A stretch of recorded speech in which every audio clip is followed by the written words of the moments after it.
या कढीपत्त्याची लहानशी पाने तुमच्या चेहऱ्याला ग्लो देऊ शकतात आणि केसांना स्ट्रॉंग बनवू शकतात आणि हे बनवायला लागतील काहीच मिनिटं।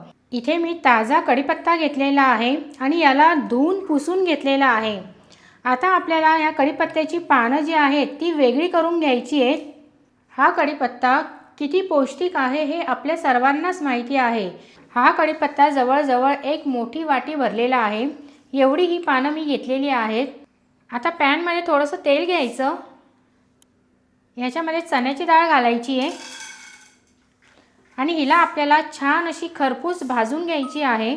इथे तुम्ही चणा डाळीऐवजी भाजलेली चण्याची डाळसुद्धा वापरू शकतात, पण या डाळीची चव आहे ना खूप छान येते आणि हिचा जो क्रंचीपणा आहे ना तो खाताना खूप छान लागतो, म्हणून मी ही डाळ वापरते।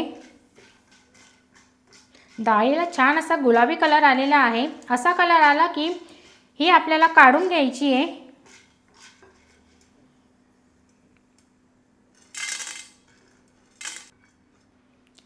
आता उडदाची डाळ घालायची। चणा डाळ आणि उडदाच्या डाळीमध्ये प्रोटीन असतात हे आपल्या सर्वांना माहीतच आहे, म्हणून ह्यांचा आपण जेवणामध्ये समावेश करतो। ही सुद्धा छान परतली गेलेली आहे, हिला सुद्धा काढून घेऊ।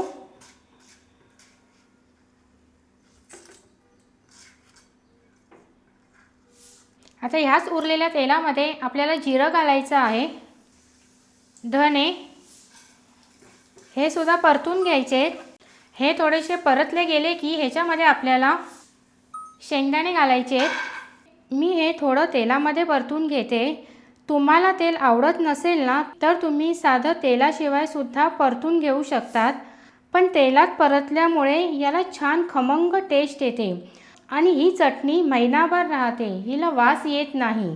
हे सगळे जिन्नस आपल्याला मंद आचेवरती परतून घ्यायचे आहेत, म्हणजे हे छान असे खमंग परतले जातात। इथे बघा शेंगदाणे सुद्धा छान परतले गेलेले आहेत। आता ह्याच्यात लसूण घालायचा, सुकी लाल मिरची,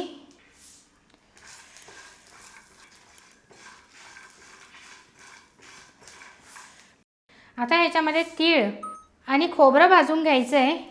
इथे खोबरं किसून घेतलेलं आहे, त्यामुळे याला भाजायला जास्त वेळ लागणार नाही। आपण सुरुवातीला जेवढं तेल घेतलेलं होतं त्याच तेलामध्ये सगळे जिन्नस आपण परतून घेत आहोत। इथे जास्त तेलाचा सुद्धा वापर करायचा नाही आहे। इथे खोबरं आणि तीळ सुद्धा चांगली भाजली गेलेली आहे।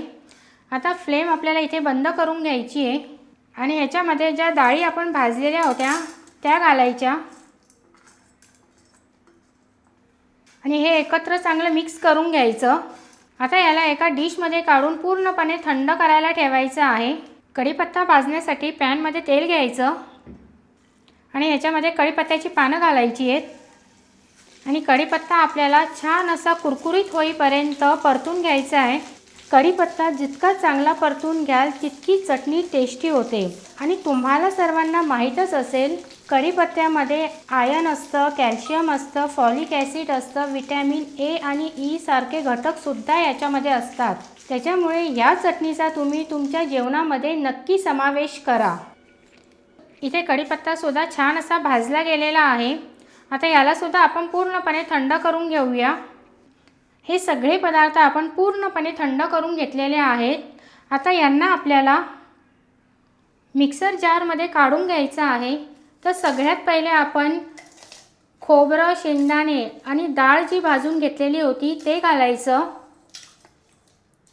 आणि मग त्याच्यावरून कढीपत्ता घालायचा।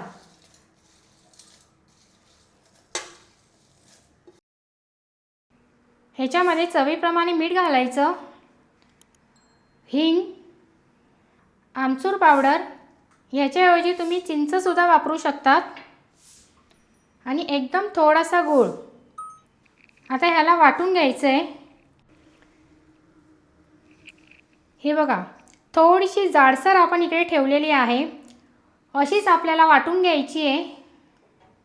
इथे आपण कमी तेल वापरल्यामुळे चटणी एकदम सुटसुटीत तयार झालेली आहे। ही चटणी तुम्ही चपाती सोबत, थेपल्यांसोबत किंवा पराठ्यासोबत एकदम उत्तम लागेल खायला। तर ही रेसिपी नक्की ट्राय करा आणि मला कमेंटमध्ये कळवा आणि त्याचबरोबर लाईक आणि सबस्क्राईब करायला विसरू नका।